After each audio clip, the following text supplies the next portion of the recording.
क्योंकि ये मामला भारत सरकार का है अध्यक्ष महोदय, इसलिए हम लोग इस पर प्रयास करने के बावजूद भी भारत सरकार के आरटीआई की रिपोर्ट के मुताबिक इसको खारिज कर दिया गया, इसलिए इस पर हम लोग अपने तरफ से अभी कोई ये निर्देश नहीं कर सकते हैं और निर्णय नहीं ले सकते। इसलिए माननीय सदस्य मेरा आग्रह होगा, क्योंकि जो प्रयास सरकार ने किया, भारत सरकार ने इसको ये नहीं कर पाया, इसलिए इसको अविस्ताव को वापस करने का आग्रह करते हैं। अध्यक्ष महोदय, हमको इस पर कहना है कि पहला तो ये है कि हम त्रिवेणी संगम में रहते हैं, झारखंड, बंगाल और उड़ीसा के सीमावर्ती क्षेत्र में। दूसरी बात ये है कि माल समाज और दंड क्षेत्र माझी जो है, दोनों जाति के लिए इसका परिवेश कल्चर जो है समान नहीं है। इसमें हम आपको कहेंगे कि ये जाति के लोग, हमको लगता है कि 1% भी मैट्रिक पास नहीं है। ये जाति के लोगों का 1% पक्का मकान नहीं मिलेगा, और ये दोनों जाति के लोग, हमको लगता है कि 100 का 100% मजदूरी करके ही अपना जीवन का प्रतिपालित करता है। और ऐसे परिस्थिति में आपको पता होगा कि हम ऐसा जगह में रहते हैं, बंगाल और उड़ीसा दोनों का एकदम सीमावर्ती क्षेत्र में।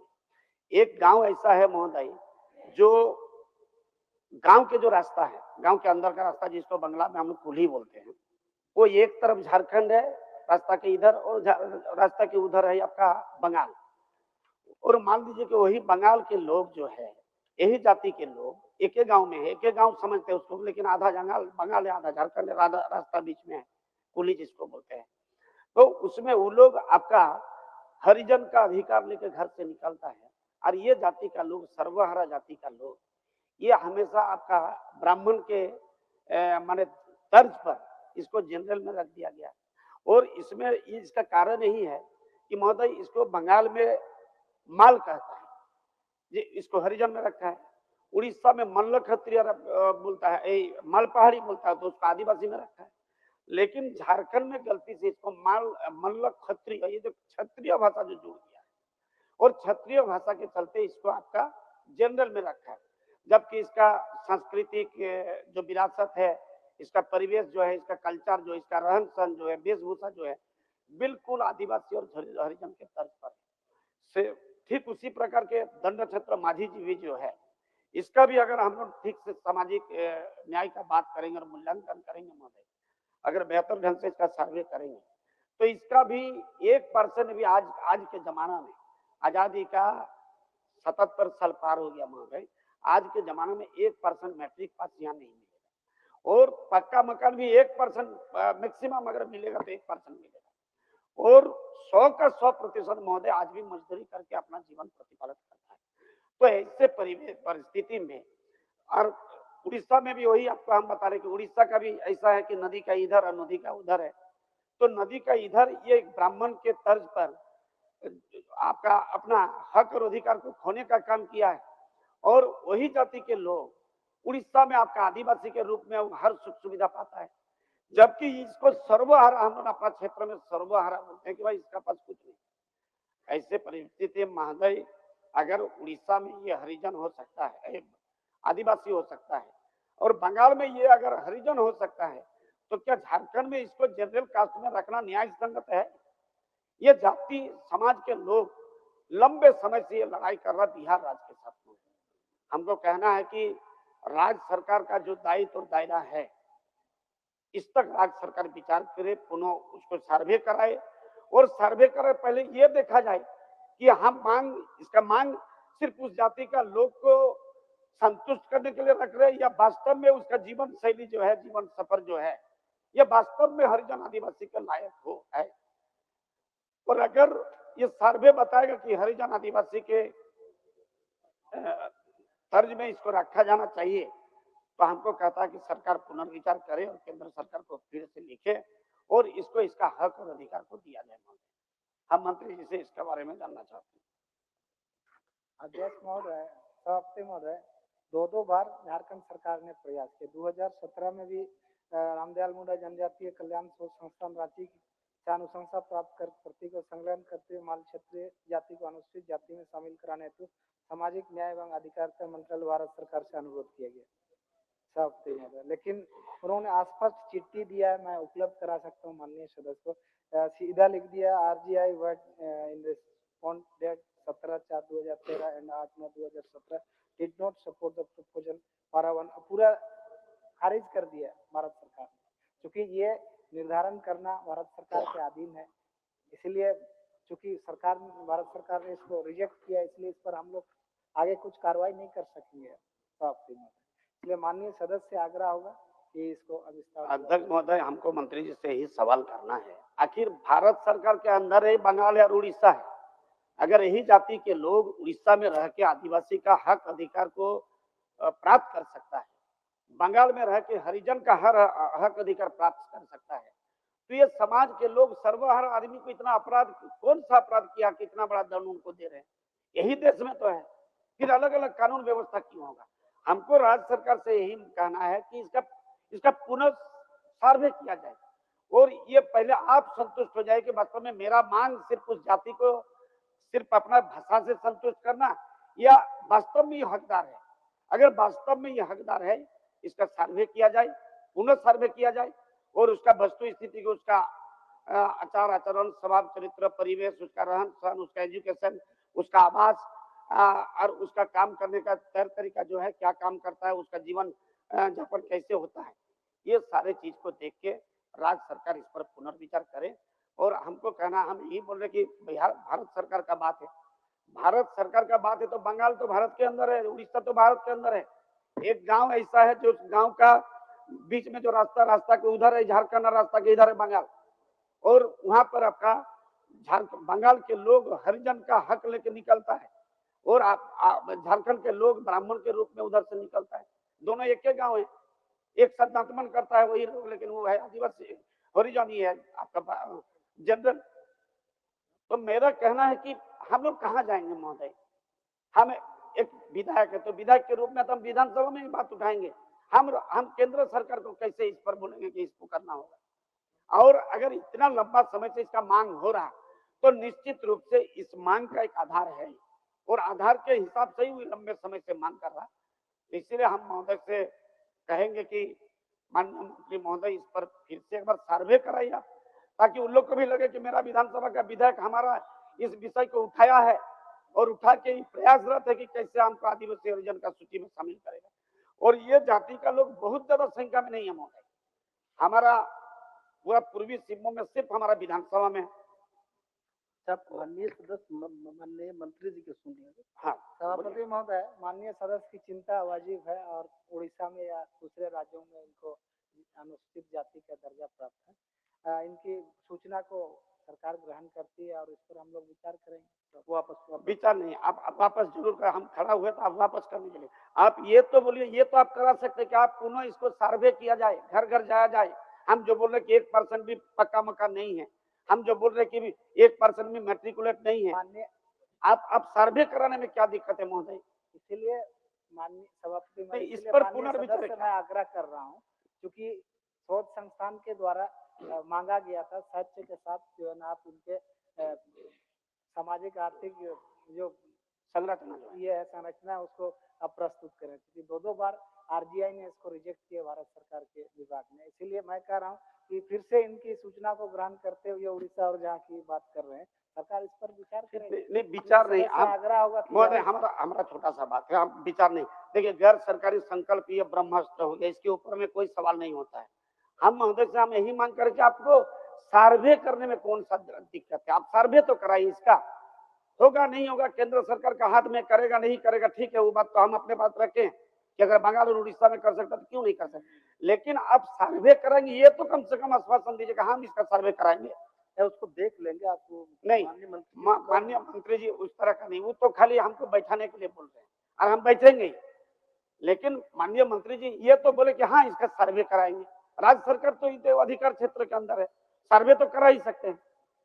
तो महोदय से हमारा यही निवेदन है, मंत्री महोदय से भी, इसको सर्वे करा दिया जाए और सर्वे करा के इसको न्यायपूर्वक विचार किया जाए, यही बात है। माननीय सदस्य आग्रह करेंगे कि हम स्वीकार कर रहे हैं इनकी सूचना को और इस पर सामूहिक विचार करेंगे हम लोग। फिर विचार की मंत्री महोदय सर्वे कराइए, सर्वे में क्या दिक्कत है? मान लीजिए केंद्र सरकार नहीं करेगा, ठीक है, RI के माध्यम से उसके सपोर्ट में हर तरीके से रिपोर्ट बना करके ताकि इसको अनुसूचित जाति में शामिल किया जाए। सरकार ने प्रयास किया, लेकिन दो बार से भारत सरकार ने इसको अस्वीकार किया। चलिए भी हम लोग सरकार हम बैठेंगे महोदय, करते हैं, हम समय विचार हम आश्वासन देते हैं। आप महोदय खाली आश्वासन ये दीजिए कि हम सर्वे कराएंगे, इतना ही तो हम बोल रहे हैं। हम तो मांग नहीं कर रहे कि आप कर दीजिए मेरे, आप सर्वे करेंगे ये तो बोल ही सकते हैं, इसमें कौन सा अड़चन आता है, हमको तो समझ में नहीं आता। हक का बात कर रहे हैं, यही देश का नियम है। बंगाल और उड़ीसा मेरा प्रतिवेशी, हम त्रिवेणी संगम में रहते हैं। तो मंत्री महोदय से मेरा मांग है कि आप इसको सर्वे कराने का हमको खाली आप ये दीजिए, आश्वासन दीजिए कि हाँ इसका सर्वे कराएंगे। सर्वे कराने का तो दीजिए आप कम से कम। टीआरआई का रिपोर्ट से, चूंकि जिन तरीके से जाति का निर्धारण सरकार करती है भारत सरकार, वो टीआरआई के रिपोर्ट के आलोक में ही करती है।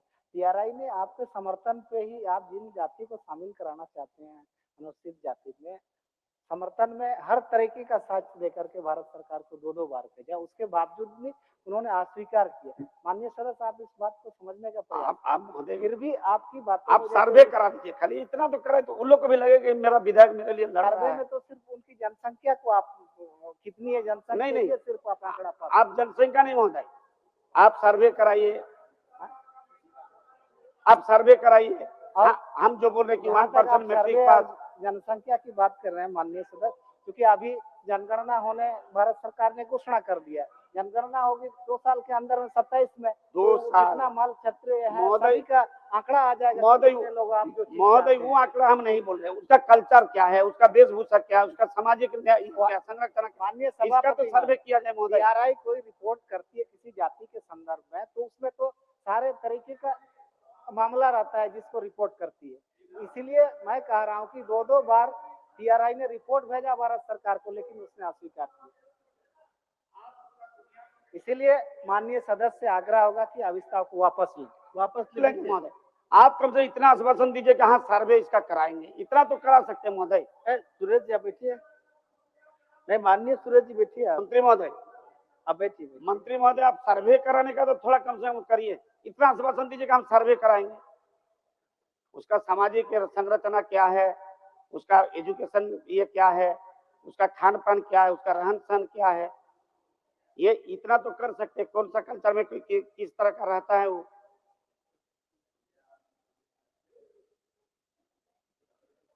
हम अविस्ताव वापस जरूर लेंगे, खाली थोड़ा सा आश्वासन दीजिए तो, ताकि हमको भी वहां पर जवाब दे, हम भी तो समाज के प्रति जवाबदेही है महोदय। अन्य मंत्री जी, सभापति महोदय, फिर से मैं भारत सरकार जिन बिंदुओं को लेकर के इसको खारिज किया, उन बिंदुओं को सरकार देखेगी। दोबारा मान लीजिए रिपोर्ट करने की जरूरत होगी तो हम लोग करेंगे। अब लेकिन अविश्वास को वापस करें, अब वापस मानिए पर वैसा वापस लेता हूँ।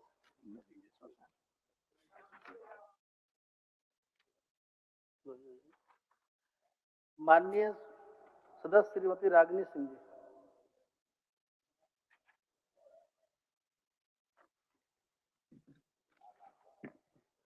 धन्यवाद अध्यक्ष महोदय।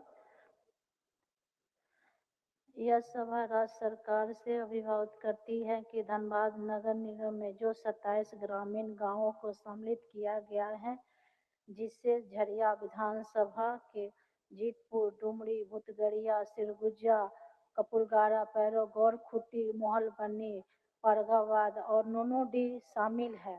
ये सभी क्षेत्र आज भी पुनर्वत ग्रामीण स्वरूप वाले हैं, परंतु नगर निगम में जोड़ दिए गए जाने के बाद भी सड़क, जलपूर्ति, प्रकाश व्यवस्था, निकासी, स्वच्छता जैसी आधारभूत सुविधाएं उन्हें उपलब्ध नहीं है। दूसरी ओर इन क्षेत्रों से नियमित कर वसूली की जा रही है और ग्रामीण योजनाओं से भी वंचित कर दिया गया है। इसके विपरीत नगर निगम सीमा से सटे कई क्षेत्र स्वाभाविक रूप से शहरी स्वरूप ग्रहण कर चुके हैं, परंतु अब तक उन्हें निगम क्षेत्र में शामिल नहीं किया गया है। इससे वहां की जनता योजनाओं से, सुविधाओं से, दोनों से वंचित रह रही है। मेरा आग्रह है कि वास्तविक ग्रामीण स्वरूप वाले गांवों को पुनः ग्रामीण विकास विभाग के अधीन लाया जाए। जो क्षेत्र स्वाभाविक रूप से शहरी हो चुके हैं उन्हें विधिवत नगर निगम से सम्मिलित किया जाए। अतः मैं अनुरोध करती हूं कि पूरे विषय के जांच हेतु एक उच्च स्तरीय समिति गठित की जाए।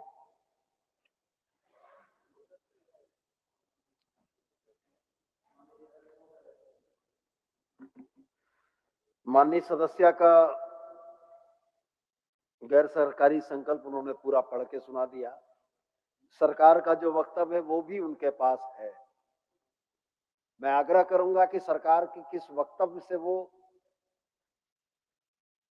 संतुष्ट नहीं है, उन बिंदुओं को उठा दे तो मैं उनका जवाब दे दूंगा। अध्यक्ष महोदय, मेरा ये कहना, पिछले बार भी इस विषय को हम लोग उठा चुके हैं। मेरे ये क्या है कि 27 गांव जो मुद्दा है ये लंबे समय से चल रहा है और मेरा मानना है कि मेरे क्षेत्र में मात्र 7 है, तो उसको कम से कम अलग कर दिया जाए, क्योंकि ये धनबाद और पूरे झरिया में जोड़कर 27 को जोड़ा गया है। तो हम उस उत्तर से संतुष्ट नहीं है अध्यक्ष महोदय, इसका माननीय मंत्री जी को थोड़ा संतुष्ट कर दें। माननीय अध्यक्ष महोदय, सरकार ने बड़ा स्पष्ट उत्तर दिया है। माननीय सदस्य का जो अभिस्ताव है सरकार से, वो स्पष्ट ये कहता है कि चूंकि ये ग्रामीण पृष्ठभूमि के थे, नगर क्षेत्र में शामिल हो गए तो अपेक्षित विकास नहीं हो पा रहा है, इसलिए कि नगर की योजनाएं कम चल रही हैं। सरकार ने स्पष्ट उत्तर दिया है कि कितने लाभुकों को आवास उपलब्ध कराया है, कितनी सड़कें बनाई है, कितना क्या कुछ है। और सबसे महत्वपूर्ण उसकी अंतिम पंक्ति यह लिखती है कि नगरपालिका अधिनियम 2011 की धारा 14 यह कहती है कि जनगणना के आंकड़ों के प्रकाशन के उपरांत ही किसी क्षेत्र को उसमें नगर क्षेत्र से हटाने या किसी नए क्षेत्र को डालने का निर्णय किया जा सकता है। तो मैं माननीय सदस्य से यही आग्रह करूंगा कि अगले वर्ष संभावित है कि जनगणना हो जाएगी। जनगणना के उपरांत आपके विषय पर सरकार विचार करेगी और जो सम्यक निर्णय होगा वो हम लोग लेंगे। वापस ले लीजिए। अध्यक्ष महोदय, मैं ये बोलना चाहूंगी माननीय मंत्री जी से कि एक बार फिर से इसको मतलब जांच में किया जाए, क्योंकि उस समय लोकल पार्षद की एक छोटा सा गलती के कारण वहां ग्रामीण के लोग आज भी मूल सुविधाओं से वंचित हैं। आप जो जायजन जिनको मिलना चाहिए वो नहीं मिल पा रहा। आज हम ये नहीं बोल रहे जोड़ना है, अब भाई कई ऐसे क्षेत्र है, सिंदरी से सटा हुआ क्षेत्र है, धनबाद से सटा हुआ क्षेत्र है, उसको आप जोड़ सकते हैं। लेकिन हमारे क्षेत्र में 7 ऐसे गांव हैं जो बिल्कुल ग्रामीण में आता है, तो उस पे आप विशेष से ध्यान दीजिए। हम यही बोल के कि वहाँ के लोग लगातार ये बात बोलते हैं कि हमको कोई ऐसा साधन, हम लोग दोनों ग्रामीण और शहर के बीच में पिसके रह जा रहे हैं और मेरे क्षेत्र में कोई ऐसा सुविधा नहीं है। ये आप जांच का विषय, इस पे जांच करवा लीजिए, कोई इसमें बोलने वाली बात नहीं है अध्यक्ष महोदय। नगर विकास में अवर सचिव की जांच रिपोर्ट स्पष्ट ये कहती है कि माननीय सदस्य के आग्रह पर एक जांच पूर्व में कराई जा चुकी है। नगरपालिका अधिनियम की धारा 14 स्पष्ट यह कहती है कि जनगणना रिपोर्ट के प्रकाशन के बाद सरकार द्वारा समीक्षा की जा सकती है। मान्यवर, मैंने तो यही उनसे कहा, वो एक बार पूछें चाहे 8 बार पूछें, अब सरकार का जवाब वही होगा जो सत्य है। और सत्य यह है कि जब तक जनगणना नहीं हो जाती है तब तक समीक्षा नहीं हो सकती है। मैडम, अब मैं आपसे यही आग्रह करूंगा कि आप प्रस्ताव वापस लें। जी, तो जनगणना कब तक होगा? एक समय सीमा निर्धारित किया जाए। नहीं, 1 साल के अंदर बाद में होगा। ये तो विषय लंबे समय से इसी तरह टाल मटोल गोल गोल बातें हम लोग को बोला जा रहा है। ये विषय हमारी माँ कुंती देवी भी उठाई थी। रॉयल इंडिया में आपका स्वागत है। भारत के सबसे विश्वसनीय सोलर मोटर पंप और MPPT कंट्रोलर निर्माता रॉयल इंडिया का high performance movable trolley solar water pumping system प्रस्तुत है। बेहतर दक्षता के लिए डिजाइन किया गया और आसानी से ले जाने योग्य। सरकारी परियोजनाओं के लिए अनुमोदित देश भर के कॉन्ट्रैक्टर्स और एजेंसियों की पहली पसंद। MNRE द्वारा अनुमोदित, उल प्रमाणित, उद्योग मानकों के अनुरूप स्वदेशी उत्पाद। सार्थक ऊर्जा समाधान के लिए हमारे साथ साझेदारी करें। आज ही संपर्क करें।